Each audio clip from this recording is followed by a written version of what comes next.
का आज उसे फांसी की सजा की घोषणा की। क्या क्या प्रक्रिया रही और जजमेंट में क्या कंक्लूजन निकला? देखिए हम लोग 22 विटनेस हम लोग लेके आए 22 आउट ऑफ 50 सब को हमने नहीं बुलाया क्योंकि बुलाने का जरूरत नहीं, इसमें ट्रायल डिले हो जाता। तो हमने रेलिवेंट इंपॉर्टेंट ऑल विटनेसेस को बुलाया। साइबर फॉरेंसिक से लेके मेडिकल, ऑटोप्सी, डीएनए एक्सपर्ट, तरह तरह का डिफरेंट विटनेसेस था। लास्ट टुगेदर जो लास्ट इसको देखा है, हम लोग सीसीटीवी फुटेज लेके आए। हम लोग इसमें राइट ब्लॉकर का एप्लीकेशन किए कोर्ट में टेक्नोलॉजिकली। साइकिल पैटर्न पहली बार इंडिया में इस केस में लेके आए। बहुत सारे टेक्निकल एस्पेक्ट्स है, मेडिकल एस्पेक्ट्स है, डायरेक्ट विटनेसेस है, इनडायरेक्ट सर्कमस्टेंसेस है.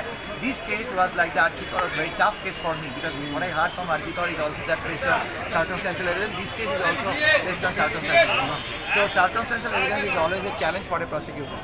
So I called 22 witnesses. We started the trial in the month of February and January, and thereafter there were a lot of hurdles, lot of obstacles in my way to conduct the prosecution. But in spite of that, we have completed it today. We proved on the last occasion the court said that we have proved 6 sections. Out of that, 3 sections contains maximum punishment death sentence.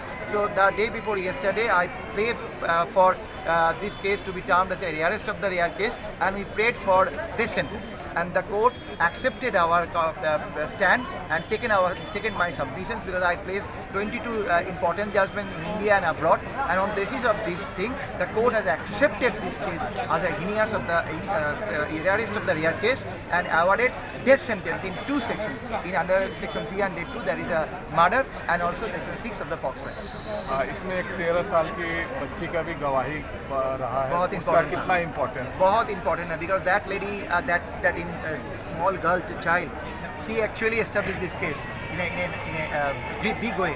She was actually passing the PO because the PO was having a wall on the road, and she was passing through the road. She couldn't see anything, but she heard a sound of dhup dhup.